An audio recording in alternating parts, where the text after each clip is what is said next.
Hello everyone, இது Foundations of Data Scienceல Unit 2 ஓட 18th lecture.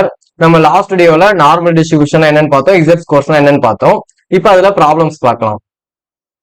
So இன்னைக்கு இந்த வீடியோல Z ஸ்கோர்ஸ்ல ப்ராப்ளம்ஸ் பார்க்க போறோம்.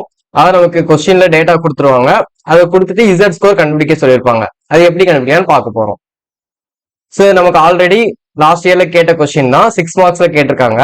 பாருங்க, express each of the following scores as Z score. So நமக்கு Z ஸ்கோர் கேட்டிருக்காங்க. First, Mary's intelligent quotient is 135, given a mean of 100, standard deviation 15. So இதான் நம்மளோட ஃபர்ஸ்ட் கொஸ்டின். என்ன கொடுத்துருக்காங்கன்னா, நமக்கு எக்ஸ் வந்து 135 கொடுத்துட்டாங்க. ஸோ இன்டெலிஜென்ட் குவாஷன்ட் அதெல்லாம் நமக்கு தேவையில்லை, நமக்கு எக்ஸ் வந்து 135 கொடுத்துட்டாங்க. அடுத்து மீன் வந்து 100 கொடுத்துட்டாங்க.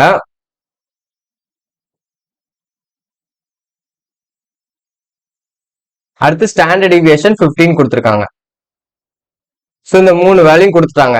இதை வச்சு நம்ம Z ஸ்கோர் கண்டுபிடிக்கணும். எப்படி கண்டுபிடிப்போம்? ஒரு ஃபார்முலா. Z ஸ்கோருக்கு என்ன ஃபார்முலா பார்த்தா X minus mu divided by standard deviation. So இந்த ஃபார்முலால இந்த எல்லா வேல்யூ அப்ளை பண்ணீங்கன்னா Z ஸ்கோர் கிடைச்சிரும். இது ஃபர்ஸ்ட். அடுத்து செகண்ட் என்ன கொடுத்துருக்காங்க பாருங்க, Mary obtained score of 470 in the competitive examination given a mean of 500, standard deviation of 100. So இப்போ எனக்கு எக்ஸ் என்ன கொடுத்துருக்காங்க 417 கொடுத்துருக்காங்க, மீன் என்ன கொடுத்துருக்காங்க 500 கொடுத்துருக்காங்க, ஸ்டாண்டர்ட் டிவியேஷன் கொடுத்துருக்காங்க 100 கொடுத்துருக்காங்க. ஸோ நமக்கு எக்ஸும் கொடுத்துருக்காங்க, மீன் கொடுத்துருக்காங்க, ஸ்டாண்டர்ட் டிவியேஷன் கொடுத்துருக்காங்க, Z ஸ்கோர் கேட்டிருக்காங்க. இதே ஃபார்முலா இன்னொருக்கு அப்ளை பண்ணீங்கன்னா இதுக்கும் ஆன்சர் கிடைச்சிரும். ஸோ இவ்வளவுதான் கொஸ்டின், ரொம்ப சிம்பிள். இந்த ஃபார்முலா மட்டும் தெரிஞ்சிட்டீங்கன்னா 6 மார்க்ஸ் ஈஸியா வாங்கிடலாம். ஓகேவா?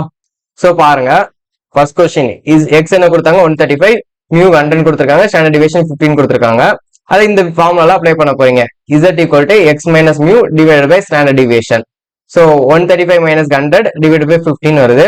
இதுல 35 பை 15 வரும். ஆன்சர் 2.33. கால்குலேட்டர் படிங்கன்னா ஆன்சர் வந்துடும். ஸோ இதான் ஃபர்ஸ்ட் இதோட Z ஸ்கோர். அடுத்து செகண்ட் சம்க்கு அதே மாதிரி பாருங்க, எக்ஸ் ஈக்குவல் டு 417 கொடுத்துட்டாங்க, மீன் வந்து 500 கொடுத்துட்டாங்க, ஸ்டாண்டர்ட் டிவியேஷன் 100 கொடுத்துட்டாங்க. இதை மறுபடியும் இந்த ஃபார்முலால அப்ளை பண்ணுங்க.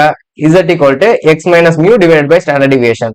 ஸோ இதில் அப்ளை பண்ணோம்னா 470 மைனஸ் 500 டிவைட் பை 100 வரும், மைனஸ் 30 டிவைட் பை 100 வருது. இதோட ஆன்சர் என்னது மைனஸ் 0.3.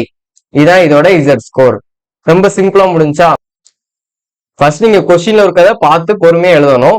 இவ்வளவு பெரிய கொஸ்டின் பார்த்தோன்னே கொஸ்டின் கஷ்டமான கொஸ்டின் அப்படின்னு நினைச்ச கூடாது, ரொம்ப சிம்பிளா இருக்கும். ஸோ நீங்க கொஸ்டின்ல உள்ள டேட்டாவை பார்த்து எழுதிட போறீங்க. எழுதிட்டு என்ன கேட்டிருக்காங்க அதுக்கு ஒரு ஃபார்முலா இருக்கும், அந்த ஃபார்முலா போட்டீங்கன்னா சிம்பிளா இப்படி அப்ளை பண்ற மாதிரி தான் இருக்கும். ஸோ இவ்வளவுதான் Z ஸ்கோருங்க, ரொம்ப சிம்பிளான கான்செப்ட். ஸோ நெக்ஸ்ட் வீடியோல நம்ம நார்மல் டிஸ்ட்ரிபியூஷன் எப்படி கண்டுபிடிக்கலாம்னு பார்க்கலாம். அந்த நார்மல் டிஸ்ட்ரிபியூஷன்ல ஃபர்ஸ்ட் ஸ்டெப் வந்து Z ஸ்கோர் கண்டுபிடிக்கணும். ஸோ அதை நான் சேர்த்து சொன்னேன்னா Z ஸ்கோர் கண்டுபிடிச்சு அந்த நார்மல் டிஸ்ட்ரிபியூஷன் கான்செப்ட் சொன்னும் போது உங்களுக்கு பெரிய கொஸ்டின் மாதிரி தெரியும். ஸோ அதுக்காக தான் ஸ்டெப் 1 Z ஸ்கோர் வந்து இவ்வளவு சிம்பிளா கண்டுபிடிச்சலாம் அப்படின்ட்டு அதுக்கு ஒரு வீடியோ போட்டு அடுத்து நார்மல் டிஸ்ட்ரிபியூஷன் எப்படி கண்டுபிடிக்கலாங்கிறத நெக்ஸ்ட் வீடியோல சொல்றேன். ரொம்ப ஈஸியா இருக்கும். ஸோ இந்த வீடியோ உங்களுக்கு யூஸ்ஃபுல்லா இருந்துச்சுன்னா உங்க ஃப்ரெண்ட்ஸ்க்கு ஷேர் பண்ணுங்க, நம்ம சேனலை சப்ஸ்கிரைப் பண்ணிக்கோங்க. நெக்ஸ்ட் வீடியோல பார்க்கலாம். தேங்க்யூ. ஜெய் ஹிந்த்.